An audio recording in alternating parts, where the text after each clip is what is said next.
स्वागत है हमारे आज के नए वीडियो में। तो आज हम सब प्रकाश परावर्तन तथा अपवर्तन का पार्ट 2 देखने वाले हैं और जो कि चैप्टर 10 फुल्ली NCERT होने वाला है। हम सबका बिल्कुल अच्छे से कवर करेंगे आज के टॉपिक को। आज के टॉपिक में हम सबको प्रतिबिंब पढ़ना है।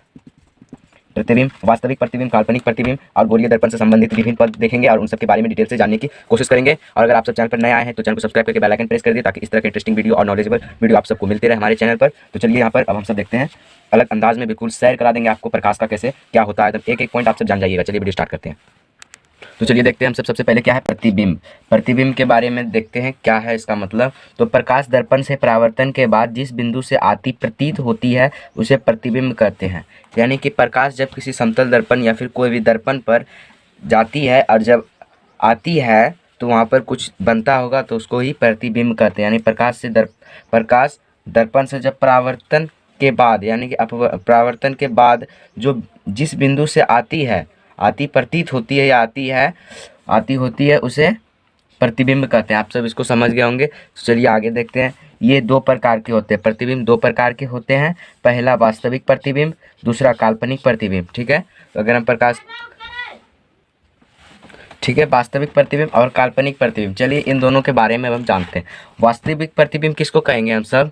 वास्तविक प्रतिबिंब हम सब कहते हैं प्रकाश की किरणें परावर्तन के बाद वास्तव में जिस बिंदु पर मिलती है उस वैसे प्रतिबिंब को हम सब वास्तविक प्रतिबिंब कहते हैं। यानी कि प्रकाश की किरणें जब किसी दर्पण से परावर्तन के बाद वास्तव यानी सही सचमुच में अगर जिस बिंदु पर, ठीक है, जिस बिंदु पर मिलती है हम सब उसी को वास्तविक प्रतिबिंब बोलेंगे।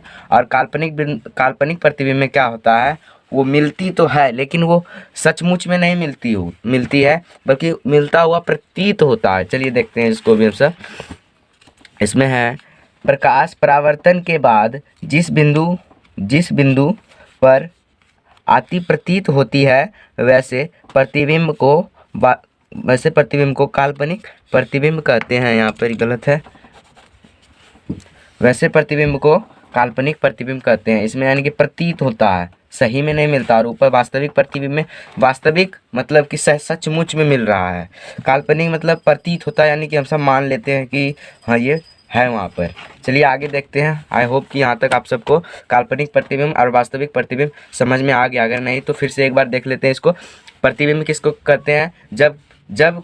जब प्रकाश से परावर्तन के बाद जिस बिंदु पर आती प्रतीत होती है उसे प्रतिबिंब कहते हैं। प्रतिबिंब के दो भेद होते हैं, वास्तविक प्रतिबिंब और काल्पनिक प्रतिबिंब। वास्तविक प्रतिबिंब यानी प्रकाश की किरणें मिलती है लेकिन सचमुच में मिलती है इसमें, और काल्पनिक प्रतिबिंब में मिलती हुई प्रतीत होती है काल्पनिक प्रतिबिंब में। ठीक है, यहाँ तक आप सब समझ गए होंगे।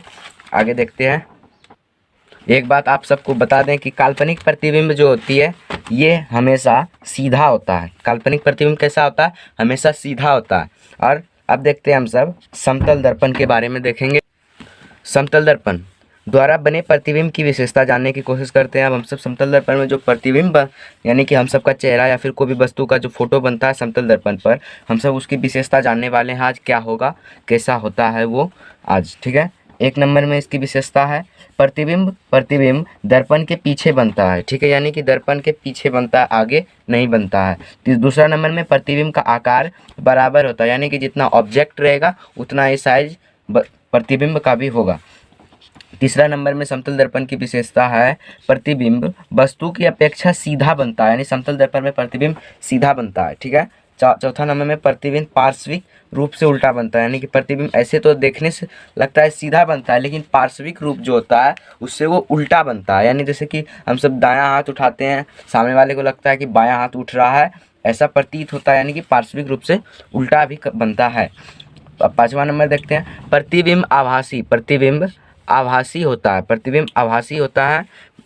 छठा नंबर में प्रतिबिंब दर्पण से उतना ही पीछे बनता है जिस वस्तु जो है दर्पण के आगे रहता है, यानी कि प्रतिबिंब उतना, जैसे कि हम सब 2 मीटर पीछे है दर्पण से तो वो 2 मीटर ही पीछे बनेगा।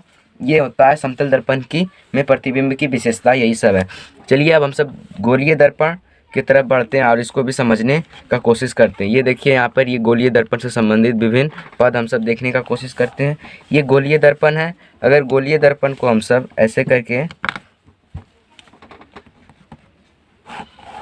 दो भाग में बांट दें, ठीक है, दो भाग में अगर हम गोलीय दर्पण को बांट देंगे तो ये कुछ इस तरह से दो भाग में बट जाएगा। दिखाते हैं इसका, ये वाला जो साइज होगा इस साइड का इस साइड का साइज हो जाएगा x के, इसका इस साइड का साइज कुछ इस तरह से होगा, ठीक है, और इस साइड वाला साइज कुछ इस तरह से हम सबको देखने को मिलता है, ठीक है। और यहाँ पर इसको हम सब कलर कर देते हैं, कोटिंग कर देते हैं यहाँ पर, ताकि ये सब दर्पण लगे। इसको इस साइड कर देते हैं, ठीक है, यानी कि दोनों साइड का दायां साइड वाला हर बार रंगाएगा। इस साइड का दायां रंगा गया और इस साइड में भी दायां रंगा गया। तो इसको हम सबको देखने पर दो चीज़ हम सबको यहाँ पर दिख मिलता है, ठीक है, जिसमें से एक को हम सब कहते हैं, एक को, ठीक है, एक को हम सब कहते हैं कॉन्वेक्स मिरर, यानी कि, ठीक है, और एक को हम सब कहते हैं कॉनकेव मिरर, ठीक, यानी कि एक को अवतल और दूसरे को उत्तल कहते हैं, ठीक है। तो यहाँ पर कुछ पॉइंट होता है, इसमें देखते हैं, ये बीच वाला जो पॉइंट होता है इसको हम सब सी कहते हैं, सी यानी कि वक्रता केंद्र। और ये जो यहाँ पर पी है, पोल कहते हैं इसको, यानी कि ये पोल कहाँ रहेगा, इस साइड में, इस सब का पी रहेगा, ठीक है, इस साइड में यहाँ पर इसका पी कहाँ हो जाएगा, यहाँ पर। इसका वक्रता केंद्र यहाँ है, यानी कि इसका वक्रता केंद्र यहाँ और यहाँ भी हो सकता है, ठीक है। चलिए देखते हैं, यानी कि पी से, यानी कि ध्रुव कहते हैं इसको। सी पी यानी क्या हो गया, सी पी हो गया वक्रता त्रिज्या। सी पी क्या होगा, ये वाला जो दिख रहा है ये सी पी है, वक्रता त्रिज्या कहते हैं इसको हम सब। पी सी क्या है, मुख्य अक्ष। पी सी यहाँ से यहाँ तक क्या कहेंगे, पी सी यानी कि ये मुख्य अक्ष कहते हैं इसको। यहाँ पे ये जो है इसको मुख्य अक्ष कहा जाता है, ठीक है। और यहाँ पर कॉनकेव मिरर है और एक साइड में कॉन्वेक्स मिरर है, ठीक है। चलिए आगे देखते हैं। आगे हम सब उसी के टॉपिक का डिफिनेशन देखने वाले हैं, तो चलिए देखते हैं वक्रता केंद्र के बारे में। सबसे पहले,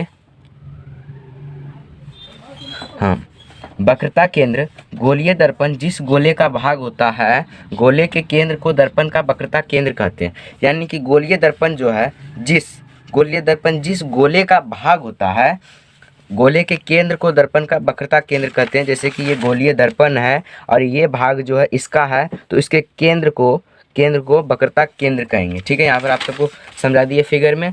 चलिए अब देखते हैं हम सब ध्रुव किसको कहते हैं, तो दर्पण का मध्य बिंदु ध्रुव कहलाता है। दर्पण का मध्य बिंदु, जैसे कि ये दर्पण है और ये इसका मध्य बिंदु है यहाँ पर, तो इसको हम सब कहेंगे ध्रुव। ये मध्य बिंदु है, ठीक है, इसको हम सब ध्रुव यानी कि पोल कहेंगे। अब जानते हैं वक्रता त्रिज्या। दर्पण जिस गोले का भाग होता है उसकी त्रिज्या को वक्रता त्रिज्या कहते हैं। यानी दर्पण जो है जिस गोले का, मान लीजिए कि दर्पण इस गोले का भाग है, इसके त्रिज्या को वक्रता त्रिज्या कहेंगे, ठीक है। आगे देखते हैं अब हम सब मुख्य अक्ष ध्रुव से वक्रता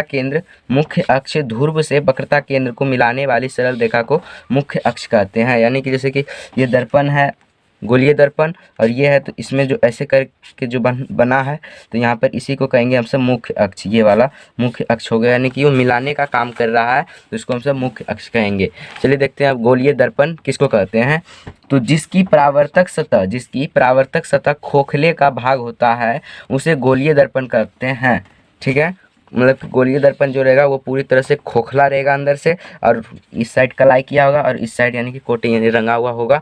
अब हम सब अवतल दर्पण को समझते हैं। अवतल दर्पण गोलीय दर्पण का ऐसा भाग जिसकी बाहरी सतह कलई किया हो, ऐसे दर्पण को अवतल दर्पण कहते हैं। यानी कि हम सब अगर सरल भाषा में कह सकते हैं, एक चम्मच का जो है पीछे का साइड को हम सब उत्तल दर्पण कहते हैं। यानी कि पीछे का साइड कैसा होगा, कुछ इस प्रकार से होगा। ये चम्मच मान लीजिए आप सब, ठीक है, ये चम्मच मान लीजिए, इस साइड को हम सब कहेंगे चम्मच के इस साइड में उत्तल और इस साइड में अवतल। यानी कि हम सब इसको अगर देखना चाहें तो शॉर्ट भाषा में यहाँ पर हम सब देखते हैं। अगर अवतल दर्पण कहेगा तो अवतल दर्पण होता है इस तरह से, इसका इस साइड वाला भाग जो है रंगा हुआ होगा, ठीक है। तो गोलीय दर्पण का ऐसा भाग जिसकी बाहरी सतह, ये बाहर होता है, जैसे कि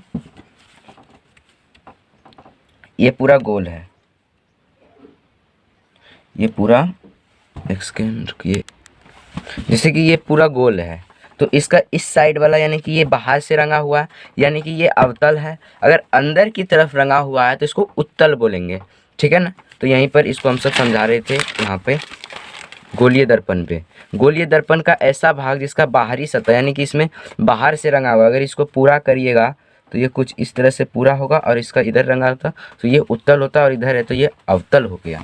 अब आइए अब सब उत्तल को देख करके वीडियो को ख़त्म करते हैं। उत्तल दर्पण क्या होगा? गोलीय दर्पण का ऐसा भाग, गोलीय दर्पण का ऐसा भाग जिसका भीतरी सतह कलई किया हो, ऐसे दर्पण को उत्तल दर्पण कहते हैं। यानी कि वो कैसा होगा, मतलब ऐसे समझिए जिसकी परावर्तक सतहें उठी हुई हो, उभार हो जिसकी परावर्तक सतह पर, उसको उत्तल कहेंगे। और जिसकी परावर्तक सतह धसी हुई है उसको हम सब कहेंगे अवतल। ऐसे मानिए ऊ से, देखिए उत्तल ऊ से शुरू होता है, ऊ से क्या होता है? उठा हुआ जो रहेगा उसको उत्तल कहेंगे और इसको धंसा हुआ को अवतल कहेंगे। सिंपल ट्रिक यहाँ पर आप सबको ये लगाना है, ठीक है। तो आई होप कि पूरा ये आप सबको समझ में आ गया होगा। हम आप सबके लिए इसको बहुत ही आसान तरीके से प्रस्तुत किया आप सबके सामने, प्रकाश के अपवर्तन तथा परावर्तन को। तो वीडियो पर नए हैं तो चैनल को सब्सक्राइब कर दीजिएगा। ऐसे वीडियो के लिए आप सब हमारे चैनल को सब्सक्राइब कर लीजिए। और अगले वीडियो में हम सब देखने वाले हैं कि उत्तल दर्पण जो होता है इसमें जो अवतल दर्पण में जो है किस तरह से प्रतिबिंब का निर्माण होता है, ठीक है। तो अब हम अगले वीडियो में हम सब देखेंगे अवतल दर्पण में प्रतिबिंब का निर्माण और उसमें कैसी प्रतिबिंब बनती है, उसका आकार कैसा होता है। कॉपी पर हम सब फिगर के माध्यम से देखेंगे। और अवतल और उत्तल दोनों का प्रतिबिंब कैसे बनता है उसको हम सब बताएंगे। और अगला वीडियो में डिस्कस करेंगे चिन्ह परिपाटी के बारे में। उसके बाद वीडियो वो भी ख़त्म हो जाएगा। तो मिलते हैं अगले वीडियो में नए टॉपिक के साथ। तब तक के लिए जय हिंद, वंदे मातरम। चैनल पर नए हैं तो चैनल को सब्सक्राइब करके बेल आइकन प्रेस कर दीजिएगा, क्योंकि हम अभी नया चैनल स्टार्ट किए हैं, ठीक है। Bye bye, take care.